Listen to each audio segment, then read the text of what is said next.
Məktəblərdə daimi və rəqabətli müəllim modelinə keçid nəzərdə tutulur.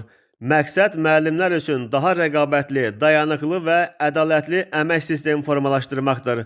Bunu Elm və Təhsil naziri Emin Əmrullayev Milli Məclisdə 2026-cı ilin dövlət büdcəsi layihəsinin müzakirəsi zamanı deyib. O qeyd edib ki, yeni yanaşmaya görə saat hesabı yarım ştat kimi yox, müəllim tamamilə daimi ştatda olacaq.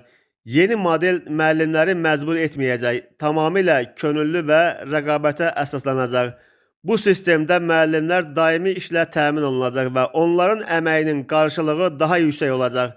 Belə müəllimlərin dərs yükü həftədə 18-24 saat təşkil edəcək. Qalan vaxtlarını isə onlar metodiki hazırlıq, şagirdlərlə fərdi iş, layihələrdə iştirak kimi fəaliyyətlərə sərf edəcəklər. Emin Əmrullayevin sözlərinə görə bu modeldə yalnız yüksək peşə göstəricilərinə malik, sertifikasiyada yüksək bal toplamış müəllimlər iştirak edə biləcəklər. Kim istəmirsə, əvvəlki kimi saat hesabı ilə Sovet sistemindən miras qalmış stavka prinsipi ilə işləməyə davam edə bilər. Amma biz başa düşməliyik ki, bu sistem artıq köhnəlib və gələcəkdə davamlı ola bilməz. Hazırda təxminən hər 4 müəllimdən biri həftədə cəmi 13 saat dərs deyir. Müəllimlərin orta aylıq əmək haqqısının aşağı olmasının səbəbi saat hesabı sisteminə görədir. Həftədə 4 saat dərs deyən müəllim nə qədər maaş ala bilər ki?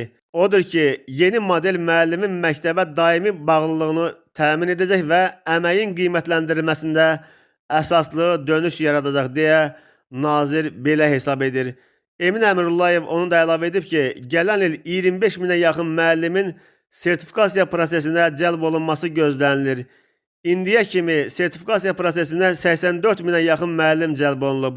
Ümumilikdə uğur qazanan 73 min müəllimin əmək haqqısına əlavə tətbiq edilib. Növbəti ildə əlavə 25 minə yaxın müəllimin prosesə cəlb edilməsi nəzərdə tutulub. Gələn il ümumilikdə müəllimlərin əmək haqqısına əlavə üçün təxminən 213 milyon manat vəsait proqnozlaşdırılıb.